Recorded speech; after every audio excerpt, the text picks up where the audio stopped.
أعوذ بالله من الشيطان الرجيم بسم الله الرحمن الرحيم ويسقون فيها كأسا كان مزاجها زنجبيلا، اور انہیں جو جام شراب پلائے جائیں گے اس میں سونٹ کی سی آمیزش ہوگی۔ عیناً فیہا تسمی سلسبیلا، یہ جنت میں ایک چشمہ ہوگا جسے سلسبیل کہا جاتا ہے۔ سورۃ دہر کی 17 اور 18 نمبر کی آیتیں ہیں۔ اس میں جنتیوں کو جو نعمتیں ملیں گی اس کا تذکرہ چل رہا تھا۔ اس میں جنت کی شرابوں کا تذکرہ ہے کہ اللہ تعالیٰ سونٹ ملی ہوئی اس کی آمیزش کی شراب پلائیں گے وہاں پر جنتیوں کو، کیونکہ اہل عرب میں یہ پسندیدہ تھا کہ شراب میں سونٹ کا پانی، زنجبیل کا پانی ملا کر پیا کرتے تھے وہ لوگ۔ اس لیے اللہ تعالیٰ اس کا تذکرہ فرما رہے ہیں کہ وہ ایک قدرتی چشمہ ہوگا اور جس میں سونٹ کی خوشبو تو ہوگی لیکن اس کی تیزی نہیں ہوگی، وہ ہلکا میٹھا اور خوشبودار ہوگا، خوش ذائقہ ہوگا اور حلق سے آسانی سے اتر جائے گا۔ اس کا جو چشمہ ہوگا اس کا نام سلسبیل ہے۔ وَيَطُوفُ عَلَيْهِمْ وِلْدَانٌ مُخَلَّدُونَ إِذَا رَأَيْتَهُمْ حَسِبْتَهُمْ لُؤْلُؤًا مَنْثُورًا، ان کی خدمت میں ایسے لڑکے آتے جاتے رہیں گے جو ہمیشہ لڑکے ہی رہیں گے۔ اے نبی صلی اللہ علیہ وسلم، آپ اگر انہیں دیکھیں تو سمجھے گویا کہ وہ بکھرے ہوئے موتی ہیں۔ اس میں اللہ تعالیٰ ان جنت میں جو خادمین ہوں گے، جو ساقی ہوں گے، جو شراب پلانے والے جو ہوں گے اس کا تذکرہ فرما رہے ہیں، ان کے کیا اوصاف ہوں گے۔ ابھی تک شرابوں کے اوصاف بیان کیے گئے تھے، اب شراب پلانے والے جو خدمتگار ہوں گے وہ جو ہے نوخیز لڑکے ہوں گے، اور اس میں فرمایا کہ مخلدون، یعنی وہ ہمیشہ لڑکے ہی رہیں گے، وہ جوان نہیں ہوں گے اور بوڑھے نہیں ہوں گے۔ جیسا کہ دنیا میں ایک بچہ پیدا ہوتا ہے، پہلے بچہ رہتا ہے، اس کے بعد جوان ہوتا ہے، پھر بوڑھا ہوتا ہے، لیکن یہ دنیا کی طرح ایسا وہاں پر نہیں ہوگا، بلکہ وہ بچے جو خدام ہوں گے وہ ویسے ہی رہیں گے اور ان کی رعنائی میں کوئی کمی نہیں ہوگی، ان کے حسن و جمال میں کوئی تغیر نہیں آئے گا، اور ان کی صفائی اور ان کی تازگی اور ان کی شادابی بالکل ایسے ہوگی۔ اس کو تشبیہ دیے ہیں اللہ تعالیٰ جیسا کہ بکھرے ہوئے موتی، یعنی وہ خدمتگار ہوں گے ان تمام جنتیوں کے۔ اس کو اللہ تعالیٰ نے خصوصی طور پر ان کے ایک جنت کی ایک نعمت کے طور پر اس کو بنایا ہوگا، جیسا کہ حور اور غلمان، یہ دونوں جنت کی جو ہے نعمتیں ہوں گی، اس کو اللہ تعالیٰ وہیں پر پیدا فرمائیں گے۔ حوروں کا تذکرہ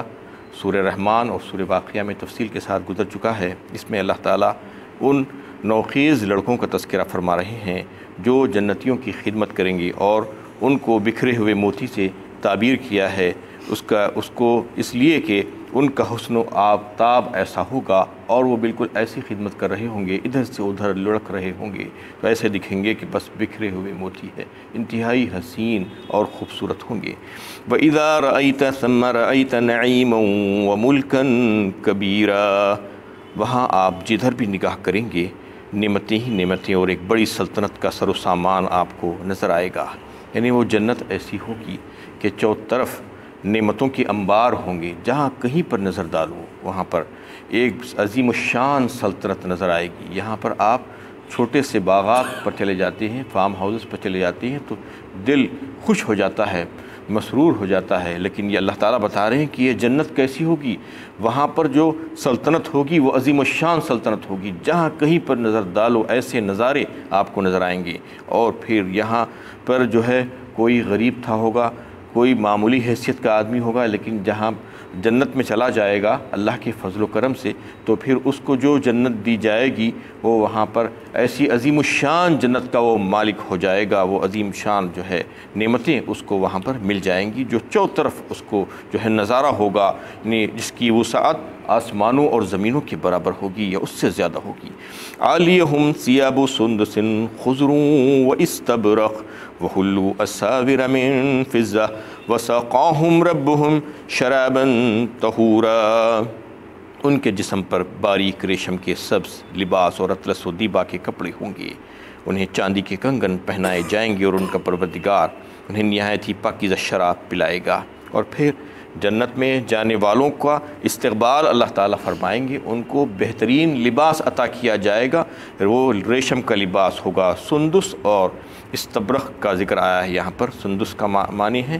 کہ یعنی موٹا لباس، اور استبرق کا مطلب یہ ہے کہ باریک لباس، دونوں وہاں پر پہنائے جائیں گے۔ اور سبز لباس ہوگا وہ اطلس و دیبا کا، اس میں ان کو زیبتن کیا جائے گا۔ اور پھر اس کے بعد وَحُلُّوا أَسَاوِرَ مِن فِضَّةٍ کہا انہیں چاندی کے کنگن پہنائے جائیں گے۔ یُحَلُّونَ فِیہا مِنَ السَّاوِرَ مِن ذَهَبٍ وَلُؤْلُؤٍ فرمایا سورہ حج 17ویں پارے میں، یعنی ان کو جو پہنائے جائیں گے جو کنگن وہ موتی کے بھی ہوں گے اور سونے کے بھی ہوں گے۔ یہاں پر چاندی کے کنگن کا تذکرہ آیا ہے۔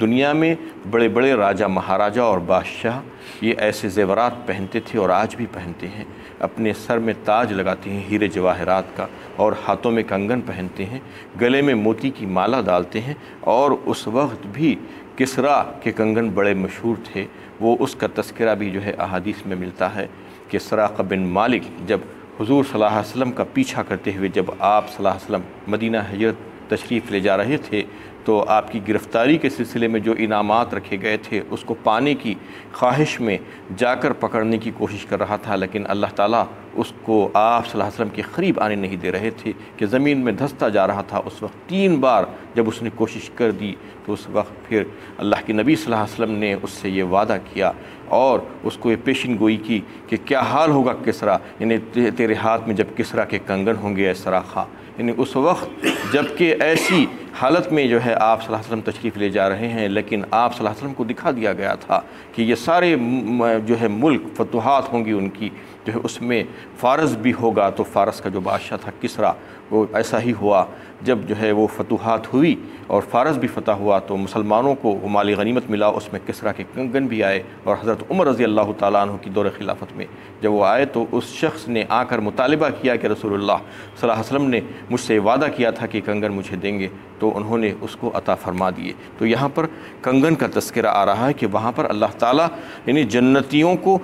زیورات بھی پہنائیں گے اور کنگن بھی پہنائیں گے۔ ان ھذا وسقاہم ربہم شرابا طہورا فرمایا۔ اس کے بعد اور ایک مزید شراب کا تذکرہ فرمایا گیا ہے، جبکہ اس سے پہلے 2 شرابوں کا تذکرہ فرمایا گیا تھا۔ ایک یعنی آب کافور کی جو ہے آمیزش والی جو شراب تھی اس کا تذکرہ آیا تھا، اور ابھی اس سے پچھلی آیت میں جو آیا تھا وہ زنجبیل کی آمیزش والی شراب کا تذکرہ۔ اس میں اور ایک مزید شراب کہ وہ شراب، وہ پاکیزہ شراب جس کو آپ کا پروردگار آپ کو پلائے گا۔ یہ اللہ تعالیٰ شاید فضل و خاص ہوگا اللہ تعالیٰ کی کہ وہ اپنے ہاتھوں سے پلائیں گے، یعنی تمام جنتیوں کو یہ بڑی نعمت ہوگی سب سے۔ اور سب سے بڑی بات اس کی یہ ہوگی کہ رب کریم ساقی ہوں گے اور پلانے والے ہوں گے، اور تمام جنتیوں کو جو ہے اس سے سرفراز کیا جائے گا۔ وَسَقَاهُمْ رَبُّهُمْ شَرَابًا طَهُورًا میں اس کا تذکرہ اللہ تعالیٰ فرماتی ہیں۔ إِنَّ هَذَا كَانَ لَكُمْ جَزَاءً وَكَانَ سَعْيُكُمْ مَشْكُورًا۔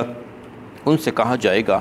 یہ ہے تمہاری حسن و کارگزاری کا صلہ اور تمہاری کوششوں کا بدل جو عند اللہ مقبول ہوئی۔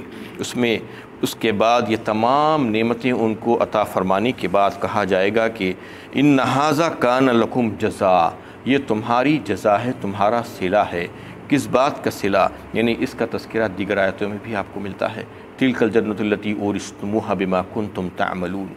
سورہ زخرف 25ویں پارے میں اللہ تعالیٰ جنت کی نعمتوں کا تذکرہ فرماتے ہوئے کہتے ہیں کہ یہ جنت جس کا تم کو وارث بنا دیا گیا ہے، اور یہ اس وجہ سے کہ تم دنیا میں جو نیک عمل کیے تھے۔ تو بار بار مختلف انداز میں مختلف صورتوں میں یہ بات آتی ہے کہ تمہارے عمل کے بدلے ہم تم کو یہ عطا فرما رہے ہیں۔ اور پھر اس میں بھی اللہ تعالیٰ یہ فرما رہے ہیں کہ وَكَانَ سَعْيُكُمْ مَشْكُورًا، سعی کہتے ہیں کوشش اور محنت کو انسان جو کرتا ہے، یعنی اس کی کارگزاری جو حیات جو کہا جاتا ہے کہ دنیا کی ساری زندگی اس نے جو کام کیے ہیں، جو کوششیں کی ہیں، جو مقاصد کو حاصل کرنے کے لیے جو محنتیں کی ہیں، ان تمام کا مجموعہ اس کی صحیح کہلائے گا۔ تو اللہ تعالیٰ فرما رہے ہیں کہ تمہاری جو صحیح ہے وہ مشکور ہوئی۔ اس کا مطلب یہ ہے کہ اللہ کے ہاں وہ قابل قدر ہو گئی، یعنی اللہ تعالیٰ اس کی قدر فرمائے۔ جب بندہ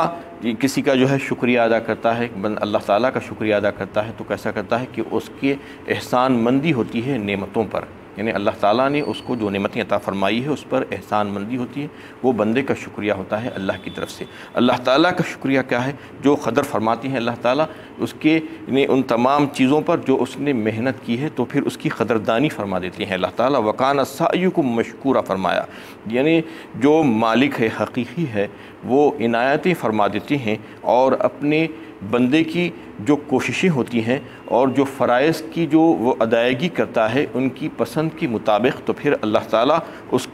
کے جو ہے قدردانی فرماتے ہیں۔ یہ رب کریم کا جو ہے معاملہ ہوتا ہے، اور رب کریم بندے پر رحم فرما دیتے ہیں۔ یہ سعیکم مشکورہ فرمایا اس میں۔ لیکن احادیث میں جو بات آتی ہے وہ یہ کہ اللہ کے نبی صلی اللہ علیہ وسلم نے جو فرمایا کہ تم میں سے کوئی بھی اپنے اعمال کے بلبوتے پر جنت میں نہیں جائے گا الا یہ کہ اللہ کا فضل ہو جائے۔ بظاہر ایسا دکھتا ہے کہ یہ حدیث ان تمام آیتوں سے ٹکراتی ہوئی ہے، لیکن اس میں کسی بھی قسم کا کوئی تضاد نہیں ہے، ٹکراتی ہوئی نہیں ہے۔ اس کا مطلب یہ ہے کہ دنیا میں بندہ جو محنت کرتا ہے، جو کوششیں کرتا ہے، جو اللہ تعالیٰ کو راضی کرنے کے لیے اس کے فرائض اور واجبات کو ادا کرتا ہے، اور اس کی طرف سے منع کردہ جو چیزیں ہیں اس سے اپنے آپ کو روکنے کی جو کوشش کرتا ہے، اس کی وجہ سے اللہ کی رحمت جوش میں آتی ہے اور اللہ کا غضب ٹھنڈا ہو جاتا ہے۔ پھر اللہ تعالیٰ اپنے فضل و کرم سے اس کو جنت کا حقدار اور مستحق بنا دیتے ہیں۔ یہ ہے اس حدیث کا بھی مطلب اور ان تمام آیتوں کا مطلب۔ لوگ یہ سمجھتے ہیں کہ اگر کوئی اپنے عمل کے بلبوتے پر جنت میں نہیں جاتا ہے تو پھر عمل کرنے کی ضرورت ہی کیا ہے؟ عمل کرنے کی ضرورت اس لیے ہے کہ اللہ کی رحمت کو جوش میں لانے کے لیے۔ اگر عمل نہیں کریں گے تو اللہ کا غضب جو ہے ہم کو للکارے گا، اور پھر اللہ کی رحمت نہیں آئے گی تو پھر ظاہر بات ہے اللہ کا فضل ہمارے اوپر نہیں ہوگا، اور جنت ایسی لا قیمت ہے کہ وہ ہمارے عملوں کی قیمت نہیں بن سکتی، وہ جو ہے انتہائی لا قیمت ہے، اور اس کی قیمت یعنی وہ تو ایسے ہی حاصل کی جا سکتی ہے جبکہ اللہ تعالیٰ کسی بندے پر اپنا فضل فرما دیں۔ اور اس میں ایک بات جو شکریہ کی جو آئی ہے، اللہ کے نبی صلی اللہ علیہ وسلم نے فرمایا ایک حدیث میں کہ کسی بندے پر کوئی احسان کرتا ہے، احسان والا معاملہ کرتا ہے، چاہے اس کو اپنا مال دیتا ہے یا اس کی کچھ خدمت کرتا ہے یا اس کو کچھ علم سکھاتا ہے یا اور کوئی اس کے کسی آڑے وقت میں کام آتا ہے، تو وہ احسان کا بدلے میں اس دوسرے انسان کو یہ کرنا چاہیے کہ اس کا شکر ادا کرنا چاہیے، اس کا احسان ماننا چاہیے، اس کے لیے دعائے خیر کرنی چاہیے اور اس کے ساتھ ہمدردی کا معاملہ کرنا چاہیے۔ لیکن بسا اوقات ایسا ہوتا ہے کہ لوگ کسی کا احسان تو لے لیتے ہیں اور فائدہ تو اٹھا لیتے ہیں لیکن اس کا شکریہ ادا کرنا نہیں چاہتے۔ تو اللہ کے نبی صلی اللہ علیہ وسلم نے فرمایا کہ ایسے انسان جو احسان لینے کے باوجود بھی کسی دوسرے بندے کا شکریہ ادا نہیں کرتے، وہ ناشکرے بندے ہوتے ہیں، وہ اللہ تعالیٰ کا بھی شکریہ ادا نہیں کر سکتے ایسے لوگ۔ تو اس میں یہ جو ہے تعلیم دی گئی ہے، ترغیب دی گئی ہے کہ کوئی اگر تمہارے ساتھ اچھا معاملہ کرے، احسان کرے تو ان کے لیے دعائے خیر کرنا، جزاک اللہ کہنا، یہ جو ہے سکھایا گیا ہے کہ اس میں احسان والا معاملہ اگر کوئی کرتا ہے تو اس کے ساتھ تم بھی ہمدردی کا مظاہرہ کرو اور دعا کرو۔ اِنَّا نَحْنُ نَزَّلْنَا عَلَيْكَ الْقُرْآنَ تَنزِيلًا، اے نبی صلی اللہ علیہ وسلم ہم نے آپ پر قرآن بتدریج نازل کیا۔ اس میں اللہ تعالیٰ فرما رہے ہیں کہ کفار مکہ سے جو ہے کہا جا رہا ہے، اصل میں خطاب آپ صلی اللہ علیہ وسلم سے ہے کہ وہ لوگ یہ کہتے تھے کہ یہ قرآن ایک ساتھ بیک وقت کیوں نازل نہیں کیا گیا۔ یہ اس وجہ سے کہ یہ اس قرآن کو آپ صلی اللہ علیہ وسلم آہستہ آہستہ کسی سے سن کر اس کو لکھوا لیتے ہیں، اس وجہ سے یہ ایسا تھوڑا تھوڑا بیان کرتے ہیں۔ اللہ تعالیٰ فرما رہے ہیں کہ یہ قرآن ہم نے نازل فرمایا ہے اور اس میں بڑی حکمتیں ہیں بتدریج نازل فرمانے کے لیے۔ وقال الذین کفروا لولا نزل هذا القرآن جملہ وکذالک لنثبت به فؤادک ورتلناہ ترتیلا۔ سورہ فرقان 19ویں پارے میں اللہ تعالیٰ نے اس کو واضح فرمایا کہ یہ اس کو ہم آہستہ آہستہ جو نازل کرتے ہیں اس کی سب سے بڑی وجہ یہ ہے کہ آپ کے قلب میں جو ہے استقامت ہو اور اس میں پختگی ہو جائے اور اس کو جو ہے حاصل کرنے کے قابل ہو جائے، یہ جو ہے سب سے بڑی حکمت اس میں تھی۔ اور پھر اللہ تعالیٰ فرما رہے ہیں کہ فاصبر لحکم ربک ولا تطع منہم آثما او کفورا، لہٰذا آپ اپنے پروردگار کے حکم کے مطابق صبر کیے جائے اور ان میں سے کسی بھی بدکار یا منکرین حق کا کہا نہ مانیے۔ اس میں اللہ کے نبی صلی اللہ علیہ وسلم کی تسلی ہے اور کہا جا رہا ہے کہ وہ لوگ آپ کی مخالفت کر رہے ہیں، اس کلام کی مخالفت کر رہے ہیں، اس کو نہیں مان رہے ہیں کہ یہ اللہ کا کلام ہے، لہٰذا آپ صبر کیجیے ان کی باتوں پر، اور چاہے زمانہ کتنا طویل ہو جائے آپ انہیں اللہ تعالیٰ کی طرف سے حکم آنے میں آپ مسلسل صبر کرتے رہیے اور استقامت کے ساتھ رہیے، اور ان بدکاروں کی بات مت مانیے اور ان کا جو ہے کہا نہ مانیے۔ وَاذْكُرِ اسْمَ رَبِّكَ بُكْرَةً وَأَصِيلًا، صبح و شام اپنے رب کی یاد میں لگے رہیے۔ وَمِنَ اللَّيْلِ فَاسْجُدْ لَهُ وَسَبِّحْهُ لَيْلًا طَوِيلًا، اور رات کی ساعتوں میں بھی اسی کے آگے سجدہ ریز رہیے اور رات کے طویل حصے میں اس کی تسبیح کیا کیجیے۔